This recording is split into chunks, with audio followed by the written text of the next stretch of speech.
민족 대명절 추석 연휴가 시작됐지만 코로나19 감염 확산이 우려되고 있습니다. 올해 귀성길 방역 대책은 어떤지 알아봤습니다.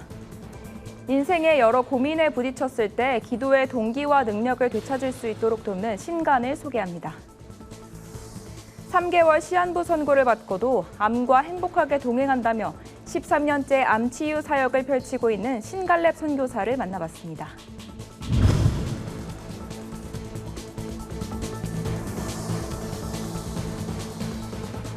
여러분 안녕하십니까? 구TV 뉴스입니다. 민족 대명절 추석이 시작됐지만 코로나19 확산으로 고향 가기가 선뜻 내키지 않는데요. 정부는 명절 기간 가족 모임을 일부 완화하면서도 고향 방문을 자제해 줄 것을 당부했습니다. 올해 코로나 귀성길은 어떻게 달라졌는지 박지연 기자가 보도합니다. 민족 대명절 추석이 본격적으로 시작됐습니다. 지난해에 이어 올해도 코로나19 상황이 지속되고 있는 가운데 이번 연휴 고향을 찾는 방문객은 지난해 추석보다 약 3.5% 증가했습니다. 정부는 가정 내 모임 기준을 완화한 추석 특별 방역 대책을 내놓으면서도 최대한 고향 방문을 자제해 줄 것을 권고했습니다. 앞서 정부는 17일부터 일주일 동안 코로나 백신 접종 완료자를 포함해 8명까지 집에서 가족 모임을 가능하도록 했습니다. 반면 추석 연휴 기간 고속도로 휴게소와 철도, 버스 등 모든 교통시설에 대한 방역은 강화됐습니다. 국토교통부는 대면 접촉을 최대한 줄이기 위해 고속도로 휴게소 내 출입구를 따로 두고 모든 방문자는 QR코드를 찍거나 출입 명부를 작성하도록 했습니다.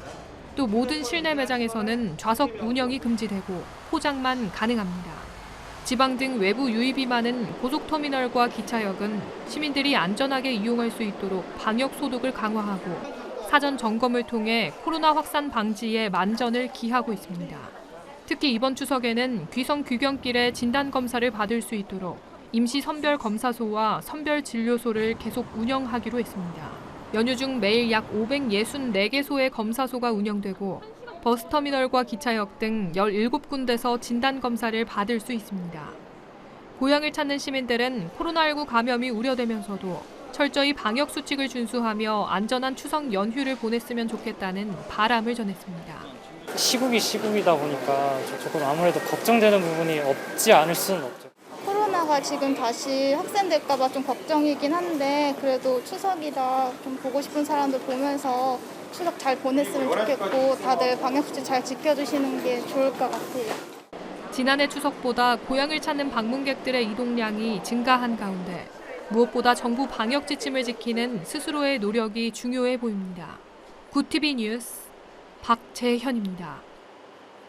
정신없이 일상을 살아가다 보면 기도를 놓치기도 하고 자녀 양육이나 직장 생활 등 여러 고민에 부딪혀 어떻게 기도해야 할지 막막한 순간이 오기 마련인데요. 기도의 동기를 되찾고 기도를 통해 능력 있는 삶을 살 수 있도록 돕는 신간을 소개합니다. 김민주 기자입니다. 말씀으로 기도하는 엄마는 자녀를 위해 어떻게 기도해야 할지 막막한 부모들에게 명쾌한 해답을 제시합니다. 저자는 부산 수영로교회 이규현 담임 목사의 아내이자 기도운동단체 한국 기도하는 엄마들을 이끄는 황수경 대표입니다. 저자는 내 자녀를 위한 최고의 기도는 하나님이 말씀하시고 약속한 것들이 아이의 삶 속에서 그대로 이루어지기를 간구하는 것이라고 강조합니다. 그러면서 우리의 마음을 쏟아놓을 뿐만 아니라 말씀에 집중하며 하나님의 음성에도 귀를 기울이는 올바른 기도를 드려야 한다고 권면합니다. 책에는 실제 기도에 적용할 수 있는 4단계 기도 실천법이 담겼습니다. 찬양과 고백, 감사, 중보로 이루어진 이 실천법은 자녀뿐만 아니라 교사, 학교에까지 기도를 통한 선한 영향력이 흘러갈 수 있게 하는 기도입니다. 합심 기도 형태로 2명의 학부모가 짝을 이뤄 기도할 때도 적용할 수 있습니다. 예수님의 기도학교 기도노트는 말씀 필사와 기도문 쓰기로 기도하는 습관을 기를 수 있도록 안내합니다. 시광교회 담임 목사이자 예수님의 기도학교의 저자인 이정규 목사는 기도노트는 필사에서 묵상으로, 묵상에서 기도로, 하나님과의 더 깊은 교제로 연결되는 통로가 된다고 설명합니다. 기도노트는 기도의 원리를 알 수 있는 성경 구절과 마틴 루터, 칼 바르트 등 역사 속 신앙 선배들이 남긴 기도문을 따라 쓸 수 있게 구성됐습니다. 저자는 필사는 좋은 기도 방법 중 하나라며 말씀 구절과 기도문을 천천히 한 단어씩 쓰다 보면 하나님이 어떤 분인지 새롭게 깨달을 수 있을 것이라고 전했습니다. 구티비 뉴스 김민주입니다. 치료제가 꾸준히 개발되곤 있지만 여전히 이 암이라는 질병은 많은 이들에게 두려움의 대상입니다. 하지만 3개월 시한부 선고를 받고도 15년째 기적을 써가는 이가 있는데요. 삶으로 암에 대한 인식을 바꿔나가며 치유 사역을 펼치고 있는 신갈렙 선교사를 만나봤습니다. 조유현 기자입니다. 안녕하세요. 구티비 조유현 기자입니다. 구티비는 선한 사람 캠페인을 진행 중인데요. 우리 사회의 다양한 분야에서 선한 영향력을 끼치는 분들을 찾아갑니다. 오늘은 15년째 암과 행복한 동행을 이어가며 암 치유 사역을 펼쳐가시는 신갈렙 선교사님 만나보겠습니다. 선교사님 안녕하세요. 네, 안녕하세요. 반갑습니다. 네, 자기소개 먼저 직접 부탁드립니다. 네, 저는 신갈렙 선교사입니다. 저는 비즈나리 변역 공동체인 BTC 사단법인을 운영하고 있고요. 그리고 또 암 환자의 친구들이라는 사회적 기업을 운영한 그 아둘람 공동체 대표입니다. 기업에 11년 동안 대표이사로 계셨는데 그 당시 선교사님이 생각하시기에는 어떤 대표이셨나요? 직원들이 볼 때는 무시무시한 사람이었죠. 제가 가면 어디든지 이제 얼음 뭐 이런 왜냐하면 그게 저는 유능하다고 생각하고 그게 이제 탁월한 경영자라고 생각했는데 나중에 제가 가장 많이 이제 하나님 앞에 송구하게 생각한 부분이 됐어요. 나중에. 근데 그거는 제가 잘못된 능력관을 가지고 살아서 그래요. 능력이 있으려면 있기 위해서는 돈을 많이 벌어야 되는 거잖아요. 그리고 경쟁에서 이겨야 되는 거잖아요. 그리고 그런 찬스를 놓치거나 그렇지 못한 의사결정을 내리면 어떻게 되겠어요? 가차없이 부정적인 피드백이 갈 수밖에 없는 거죠. 근데 그렇게 살아보니까 세상에서는 성공했다고 말할지 모르지만 첫째 내가 안 행복하고요. 주위에 누구도 행복하게 만들어주지 못하더라고요. 나이 40이 됐을 때 제가 가진 능력관이 심각하게 문제가 있다는 걸 생각하고 능력관을 인식론적으로는 바꿨어요. 진짜 뭐가 능력이 있는 건가? 사랑하는 것만 능력이 있다. 그리고 하나님의 나라에서도 인정받을 수 있는 가치를 창출하는 것만 능력이 있다. 선교사님 2006년에 암 선고를 받으셨어요. 어떻게 암을 알게 되셨고 또 어떤 암이었는지 말씀해 주세요. 네. 스쿠터를 타고 가다가 어느 여성분이 운전 미숙한 여성분이 저를 받았어요. 그래서 정형외과에 이제 입원했는데 정형외과에 있으면서 보니까 등 쪽이 계속 이렇게 많이 부어 있는 걸 봤어요.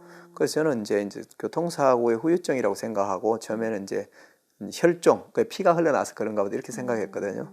근데 나중에 병원에 가서 보니까 그게 아니고 이게 지방 육종이라고 굉장히 이제 암 중에서 좀 악성이고 굉장히 빠르게 커지고 재발률이 높은 그런 암이었어요. 암 진단 전과 후로 좀 생활이 많이 다르실 것 같아요. 어떤 삶의 패턴이라든지 아니면 가치관의 변화라든지 어떤 변화가 있으신지 좀 말씀해 주실래요? 한 번은 죽는다는 명제가 훨씬 더 저로 하여금 해야 될 일과 안 해야 될 일, 그다음 먼저 해야 될 일, 나중에 해야 될 일을 선명하게 볼 수 있도록 해줬죠. 많은 이들이 선교사님을 행복한 암 환자라고 부르고 선교사님도 직접 그렇게 소개하시잖아요. 근데 사실 행복이랑 암 제가 봤을 때는 굉장히 좀 거리가 느껴지는데 그럴 수 있는 이유가 암 종양을 없앤다고 생각하면 행복하기가 쉽지 않을 거예요. 근데 암이 내 인생에 준 숙제를 해간다고 생각하면 암이 나에게 새로운 삶을 살 수 있도록 주는 기회이거든요. 그리고 내 몸을 움직이는 소프트웨어는 내 마음이죠. 그죠? 내 마음과 몸이 역기능적으로 사니까 암 종양이 생긴 거죠. 그럼 내가 암 종양을 만드는 공장으로서 작동하는 내 몸, 그리고 그 몸보다 더 깊이 있는 마음을 내가 올바르게 돌리면 그것은 굉장히 가치 있고 또 현명해지는 것이고 풍성해지는 거거든요. 그러니까 행복하지 않을 이유가 없는 거죠. 암 종양이 내게 하는 말을 듣고요. 그가 하는 요구사항을 내가 수렴하겠다고 생각하면요. 그게 행복한 거예요. 육종암은 제가 알기로 굉장히 재발도 잦고 좀 평생 관리해야 되는 병으로 알고 있는데 문득문득 두려움이 찾아오거나 그러진 않으신가요? 내가 몇 살까지 사는 건 내가 결정할 사항이 아니고요. 제 구주가 결정할 일이고 그 안에서 내가 있잖아요. 하나님의 목적을 따라서 내가 사는 게 나의 책무죠.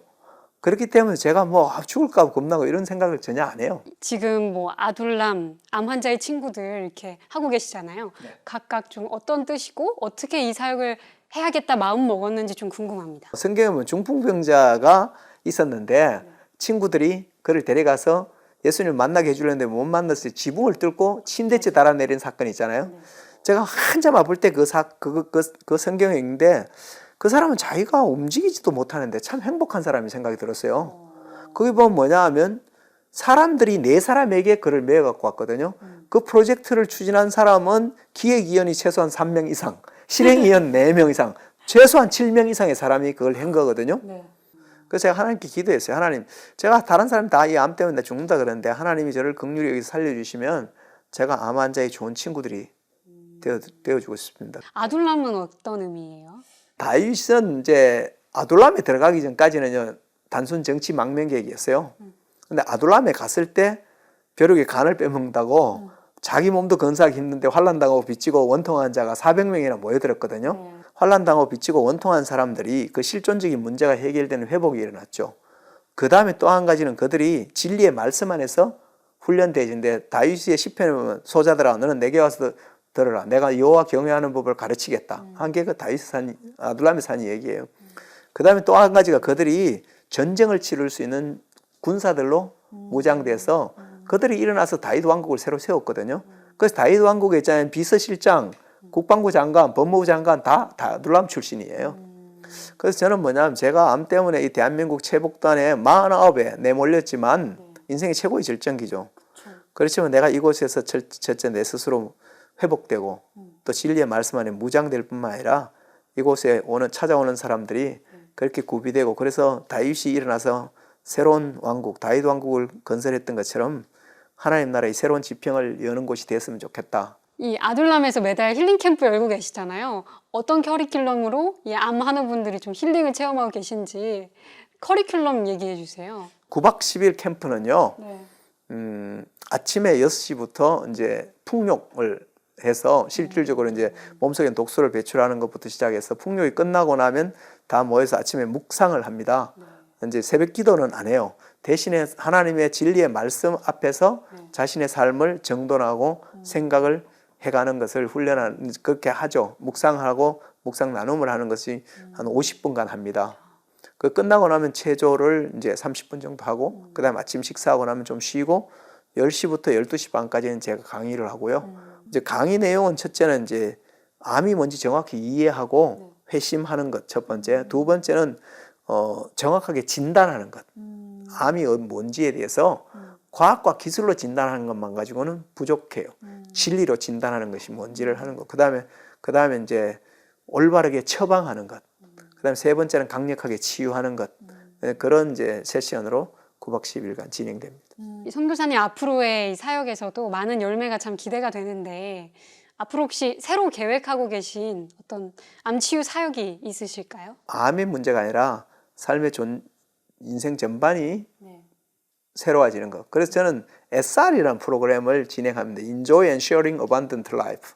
더 풍성한 생명을 누리고 나누는 것. 누림과 나눔의 균형을 잘 마지막으로 박탈감을 느끼지도 않으려고 그런가 하면 자기 중독에 빠져서 함몰되지도 않는 그런 삶을 이제 구현하면 그 가운데 암을 극복하는 것은 굉장히 국부적인 거겠죠. 이제 방송을 보시는 분들 중에 암 환우분들이 있으시거나 혹시 그 가족분들에게 당부의 한 말씀, 격려의 한 말씀 카메라 보시고 해주시고 마치겠습니다. 올바르게 암의 문제를 이해하게 되면 암이 꼭 저주거나 죽음의 예고가 아니라는 사실을 알게 됩니다. 대부분 암 환자들이 지식 없이 급하게 암을 대하고요. 암에서 낫기를 원하는데 그렇게 하고 나서면 잘 안 풀리면 어떻게 하냐면 마음으로 하나님을 원망합니다. 근데 길은 자기 스스로 미련해서 굳게 만들고 원망하는데 하나님은 원망을 안 받기 위해서 이 말씀을 하는 게 아니고 하나님은 원망하는 마음이 지옥이고요. 그게 면역력이 올라갈 수가 없거든요. 그래서 저는 꼭 당부드리고 싶은 것은 암에서 낫고 싶으면 다른 무엇보다도 멈춰서서 지식 있는 소원을 가지고 급하지 않게 성실하게 암을 응대해 나가는 것이 무엇인지를 먼저 생각이 정리된 다음에 행동하시면 후회를 웃을 수 있다고 저는 말씀드리고 그런 진중함과 지혜로움이 있기를 간절히 소망합니다. 감사합니다. 민족 최대의 명절인 추석입니다.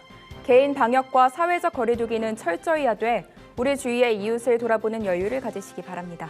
이상으로 뉴스를 마칩니다. 오늘도 함께해 주신 여러분 고맙습니다.